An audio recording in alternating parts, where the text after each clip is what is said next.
Donald and Douglas are actors and had entered the spotlight to have sex with the Fat Controller. I'm just joking, no they didn't. But only one engine had been expected. The twins meant well, but had very problematic drivers. What do I mean by this?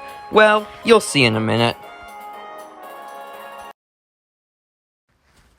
When this series first started, Donald and Douglas had been given temporary drivers from North Korea, while their normal drivers went to a pub on the mainland with some characters who didn't get to appear this season, but will appear in Season 2. The new drivers were violent as sin, had no idea how to drive engines, but were known for having placed many calls to police officers over the last 2 years because they're f***ing insane, and then proceeded to swear at deputies over the phone. Their drivers assumed that the police on Sodor were just as insane, so one night, they made a plan. The two Korean drivers, who are named Woo and Sa, aka Don and Tin because that's what their names mean, had learned the English language fast.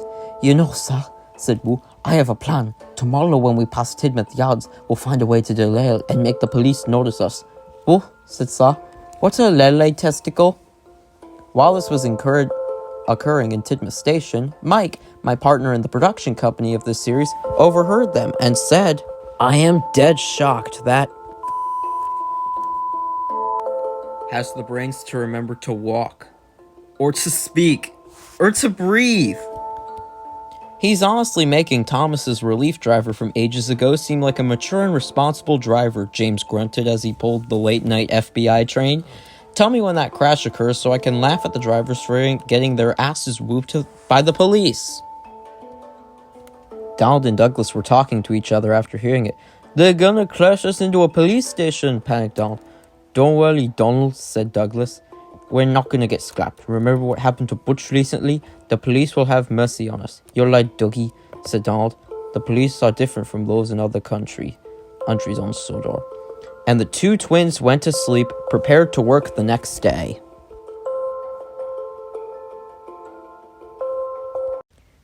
The next morning at Knapford Station, Donald and Douglas were hooked up to a long freight train. While their drivers were still on the mainland, their normal firemen were still on board.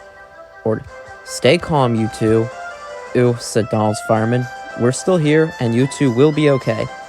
And with that, the Scottish twins puffed happily out of the station and onto the line. Donald and Douglas enjoyed their run as they rushed through Henry's Tunnel and soon forgot about their problematic new drivers.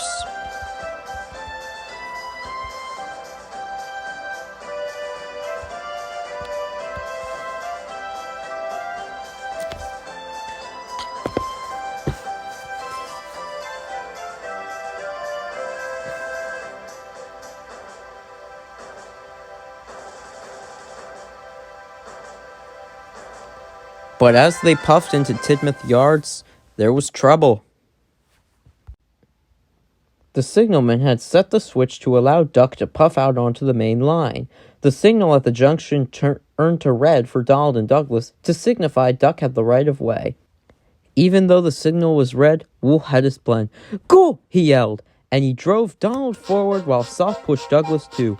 Stop! Yelled the two twins in unison, but it was too late. The two twin engines hit the points and came off the rails while the trucks followed suit. They went speeding down the road, and then suddenly...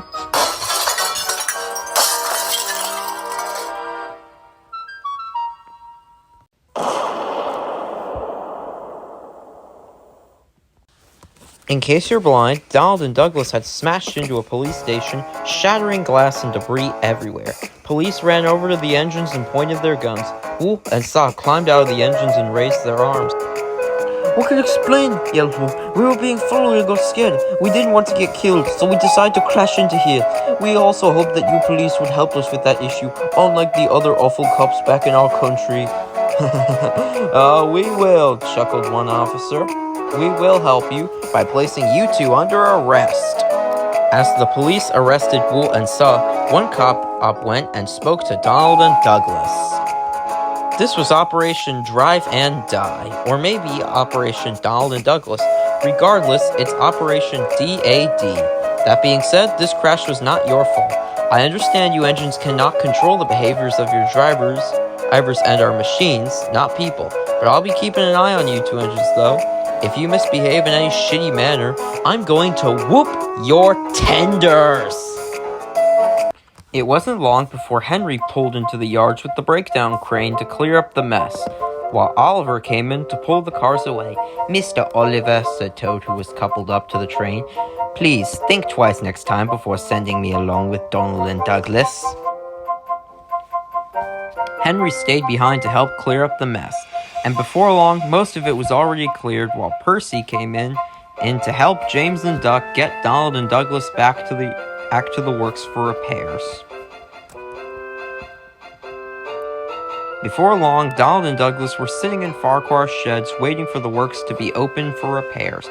Even though Donald and Douglas had encountered weird drivers that were hopefully going to be in jail, their interactions together were not quite done.